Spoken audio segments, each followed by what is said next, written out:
الحمد لله وكفى وسلام على عباده الذين اصطفى أما بعد فأعوذ بالله من الشيطان الرجيم بسم الله الرحمن الرحيم يريد الله بكم اليسر ولا يريد بكم العسر ولتكملوا العدة ولتكبروا الله على ما هداكم ولعلكم تشكرون وقال النبي صلى الله عليه وسلم من قام ليلة العيدين محتسبا ثم للہ لم یمت قلبہ او کما قال علیہ الصلاۃ والسلام۔ میرے واجب الاحترام دوست اور بزرگوں، آج میں حاضر خدمت ہوا ہوں عیدین کی فضیلت کے حوالے سے اور نماز عید الفطر کی فضیلت اور اس کے عنوان سے۔ الحمدللہ اللہ رب العزت کی احسان اور فضل و کرم اور اس کی توفیق سے ہر ایک انسان حسب حیثیت رمضان کے روزے اور دیگر عبادت تلاوت اور جو بھی اللہ کی طرف سے توفیق ملتا ہے وہ انسان کرتے ہوئے آتا ہے۔ یہ اللہ تعالیٰ کا فضل کرم احسان ہے، اور اللہ رب العزت بھی قرآن کے اندر فرماتے ہیں یرید اللہ بکم اليسر ولا یرید بکم العسر، کہ میں انسانوں کے ساتھ آسانیاں کرنا چاہتا ہوں، مشکلات پیدا نہیں کرنا چاہتا، تاکہ جو میرے نبی علیہ الصلاۃ والسلام کے امتی ہیں وہ روزے کی شمار کو پورا کر سکیں اور اپنے روزے کو پورا کر سکیں۔ یہ اللہ رب العزت آسانی چاہ رہا ہے اس وجہ سے، تاکہ انسان روزے کی شمار پوری کرنے کے بعد اللہ کی تعریف کو بیان کر سکے اور اللہ کی خوب بڑائی بیان کرے۔ وَلِتُكْمِلُوا الْعِدَّةَ وَلِتُكَبِّرُوا اللَّهَ عَلَى مَا هَدَاكُمْ وَلَعَلَّكُمْ تَشْكُرُونَ، اور اللہ تعالیٰ جو اس کی طاقت ہمت توفیق دے رہے ہیں اس پر اللہ کی شکر ادا کر سکے۔ تو الحمدللہ اللہ تبارک و تعالیٰ کا فضل ہے کہ اللہ نے ہمیں دین اسلام پہ رکھا، مسلمان بنایا اور آپ صلی اللہ علیہ وسلم کی امت میں پیدا فرما کر قرآن مجید جیسی کتاب سے نوازا۔ یہ سارے جو ہے نا شکر ادا کرنے والی بات ہیں، انسان کو اس پہ شکر ادا کرنا چاہیے، صراط مستقیم پہ چلائے، اور کبھی کبھی 2 رکعت نماز شکر بھی پڑھنا چاہیے۔ اللہم لک الحمد ولک الشکر علی نعمت الاسلام۔ تو میرے محترم دوستو بزرگوں، یہ نماز عید الفطر بھی در حقیقت شکر ہی ہے۔ جس طرح اللہ نے تمہیں اور نعمتوں سے نوازا اور آخر میں تمہیں رمضان کے بعد نماز عید الفطر کی توفیق دی، یہ سب شکر ادا کرنے والی بات ہے۔ اب عید الفطر سے پہلے کرنا کیا چاہیے؟ جیسے انسان نماز عید الفطر کے لیے جائے تو راستے میں جاتے ہوئے تکبیر پڑھتا اللہ اکبر لا الہ الا اللہ واللہ اکبر وللہ الحمد۔ پھر اسی طرح عید کی نماز سے پہلے صدقہ فطر ادا کرتا ہے، جس کا مسائل انشاءاللہ عن قریب میں عرض کروں گا۔ پھر اس کے بعد عیدگاہ کے اندر یا مسجد کے اندر جمع ہو کر اجتماعی صورت میں ذکر، دعا، امام کے بیانات، خطبہ، نماز میں مشغول رہتا ہے۔ یہ سب شکر ادا کرنے کا طریقہ ہے۔ لیکن اس سے پہلے میرے دوستو، انسان کو یہ سوچنا چاہیے کہ رمضان المبارک کی آخری ایام ہے اور رمضان مبارک ماہ مغفرت کا مہینہ۔ اگر اس مہینے کے اندر ہماری اگر مغفرت نہیں ہوئی تو یہ ہمارے لیے ہلاکت ہے۔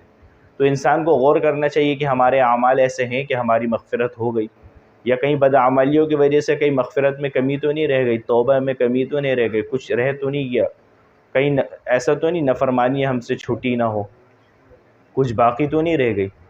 اور یہ معافی تلافی ہی روزے کا اصل مقصد ہے، کیونکہ اللہ نے کتب علیکم الصیام کا لفظ فرما کر یہ فرمایا کہ روزے کو فرض فرمایا، اور آگے فرمایا لعلکم تتقون، روزے کی وجہ سے تقوی اختیار کرو۔ تو انسان جتنا تقوی اختیار کرے گا، جتنا گناہوں سے اجتناب کرے گا، اتنا متقی کہلائے گا۔ اور آپ صلی اللہ علیہ وسلم کا فرمان ہے کہ خاک آلود ہو اس شخص کی ناک جس نے رمضان المبارک کا مہینہ پایا اس سے پہلے اس کی مغفرت نہ ہوئی۔ اور یہ بھی فرمایا کہ ایک موقع پر جبریل علیہ السلام آ کر ممبر پر پہلے قدم رکھے اور کہا ہلاک ہو جائے وہ شخص جس نے رمضان المبارک کا مہینہ پایا اور اس کی مغفرت نہ ہوئی۔ میں نے کہا آمین۔ اب اس حدیث میں 3 لوگوں کو جو ہے نا بد دعائیں دی گئی، اس میں سے ایک وہ ہے جو رمضان المبارک جیسا مہینہ پا کر غفلت میں گزار دیا، حالانکہ رمضان میں مغفرت اور اللہ جل شانہ کی رحمت یہ جو امتوں پر، انسانوں پر بارشوں کی طرح برستی ہے۔ اب اس میں اگر کوتاہیاں کرے، غفلت کرے اور اللہ کی مغفرت سے، رحمت سے اگر محروم ہو تو یہ انسان کے لیے ہلاکت ہے۔ اسی طرح میرے محترم دوست اور بزرگوں، بعض لوگ عیدین کی رات، جیسے لیلۃ الجائزہ کی رات جسے کہا جاتا ہے، اس رات کو لوگ شاپنگ کے، بازاروں کے اور جو ہے نا گناہوں کے ارتکاب والا رات بنا دیتے ہیں۔ جیسے افطار کے بعد بعض لوگ بازار چلے جاتے ہیں، جبکہ حدیث کے اندر آتا ہے کہ ابغض البلاد الی اللہ اسواقها، اللہ کے نزدیک بدترین اور بری جگہ جو ہے وہ بازار ہے۔ اور میرے نبی علیہ الصلوۃ والسلام کا فرمان ہے کہ جب بازار کی طرف کوئی جاتا ہے تو اس کے ہاتھ میں ابلیس اور شیطان کا جھنڈا ہوتا ہے۔ اب لوگ افطار کرنے کے بعد کیا کرتے ہیں بھائی، چاند رات سمجھ کر خوب مارکیٹوں کی طرف بھاگ رہے ہوتے ہیں، بازاروں کو، جہاں گناہوں کا ارتکاب، جہاں بد نظری، جہاں جو ہے نا بے حیائی زیادہ ہو رہی ہوتی ہے، اب وہاں پہ جا کر سارے اعمال کا ضائع کرنا، یا ایسے مقام پر چلے جاتے ہیں جن کو عشاء کی نماز ہی کا نہ پتہ ہوتا، وہ عشاء کی نماز ہی میں غفلت کرتے ہیں۔ یعنی یوں سمجھ لیں کہ پورا مہینہ اس نے عبادت کی، رمضان کی ساری فضیلت حاصل کی، اور ایک رات کے اندر اس نے جو ہے نا اس فضیلت کو ضائع کر دی۔ تو میرے دوستو، ان سب چیزوں سے بچنا چاہیے۔ اور پھر اسی طرح لیلۃ الجائزہ کی رات اس لیے کہا جاتا ہے، فرمایا اس رات کو جو عبادت کرے گا جا کر، اس کا دل اس دن زندہ رہے گا جس دن باقی سارے دل مردہ رہیں گے۔ اور آپ صلی اللہ علیہ وسلم نے فرمایا، جس نے سال کی 5 راتوں، ایک اس میں سے ایک خاص رات کیا ہے، لیلۃ القدر، فرمایا جس نے اس رات کو عبادت کر لیا اس پر جنت واجب ہو گئی۔ ہاں، لیلۃ القدر کی رات عبادت کرنا، اللہ سے مانگنا ایسا ہے جیسے جنت حاصل کر لینا۔ اور فرمایا یہ زندہ دلوں کو کام ہے، اور زندہ دل کس کو کہتے ہیں؟ جس دل میں ذکر خدا سے آباد ہو۔ ہاں، جس کا دل ذکر خدا سے آباد ہوگا اس کا دل زندہ رہے گا، اور پھر وہ جو ہے نا اس رات کے اندر بھی عبادت کرے گا۔ اور پھر عید الفطر سے پہلے آپ صلی اللہ علیہ وسلم جب عید الفطر کے لیے جاتے تھے نماز پڑھانے، تو اللہ کے نبی علیہ الصلوۃ والسلام مسجد میں جا کر ممبر پر تشریف فرما ہو کر بیانات وغیرہ کرنے کے بعد پھر اس کے بعد صحابہ کو جمع کر کے خطبہ ارشاد فرما کے وعظ و نصیحت فرماتے تھے، اور صحابہ اکرام بڑے توجہ سے سنتے تھے۔ تو اس کے چند احکام میں آپ حضرات کے سامنے بیان کروں گا عید الفطر سے، وہ بھی قابل غور کے ساتھ سنیں۔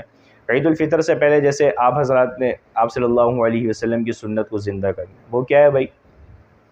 غسل کرنا، ناخن کو کاٹنا، اسی طرح زیر ناف وغیرہ کی صفائی، اور اچھے عمدہ صاف ستھرے کپڑا پہننا، خوشبو لگانا، ہو سکے تو سرما اور تیل لگانا، پھر ایک راستے سے جانا اور ایک دوسرے راستے سے واپس آنا، یہ مستحب عمل ہے۔ فرمایا جب ایک راستے سے جائیں تو تکبیر کہتے ہوئے جائیں، اللہ اکبر لا الہ الا اللہ اللہ اکبر وللہ الحمد، اور جب واپس آئیں تو دوسرے راستے سے بدل کر آئیں، یہ مستحب ہے۔ اس کے بعد وہاں جانے کے بعد امام کے بیانات اور خطبہ سننا۔ بعض لوگ بیانات کے ٹائم بھی باتیں کر رہے ہوتے ہیں اور پھر نماز سے فارغ ہو کچھ لوگ خطبہ سے پہلے چل دیتے ہیں، حالانکہ یہ بہت اہم فریضہ ہے۔ اگر خطبہ سے پہلے چل دیے تو یوں سمجھ لے کہ عید الفطر کی نماز ادا نہ کی آپ نے، کیونکہ عید الفطر کے لیے شرائط یہ کہ آپ خطبہ لازمی سنیں۔ بعض لوگ خطبہ کے بیچ میں باتیں کر رہے ہوتے ہیں، کوئی کپڑا صحیح کر رہا ہوتا ہے، کوئی چادریں لپیٹ رہا ہوتا ہے، تو یہ سارے آپ صلی اللہ علیہ وسلم فرمایا یہ ممنوع، یہ ادب کے خلاف ہے، چاہے نکاح کا خطبہ ہو، چاہے عیدین کا خطبہ ہو، چاہے جمعۃ المبارک کا خطبہ ہو۔ فرمایا جتنے با ادب طریقے سے سنے گا اور جتنے با ادب طریقے سے بیٹھے گا، اللہ اس ادب کی وجہ سے اس کے سینوں کے اندر اور دلوں کے اندر نورانیت اتاریں گے۔ اور اسی طرح فرمایا بھائی عید کی نماز کے لیے شرط یہ ہے کہ فجر کی نماز لازمی پڑھے۔ اگر کوئی شخص اگر عید کی نماز سے پہلے فجر کی نماز نہیں پڑھ رہا ہے تو پھر عید کی نماز نہیں ہو سکتی۔ ہاں، اگر کوئی شخص سوتا رہا، دیر سے اٹھا، تو پھر اس کو چاہیے بھائی جب اٹھ جائے تو وضو کر کے پہلے 2 رکعت نماز پڑھ لے، یا نہا کر پہلے 2 رکعت نماز پڑھ لے، پھر عید کی نماز کے لیے جائے، کیونکہ عید کی نماز سے پہلے فجر کی نماز ہے، فجر کی نماز کے بغیر عید کی نماز نہیں ہے۔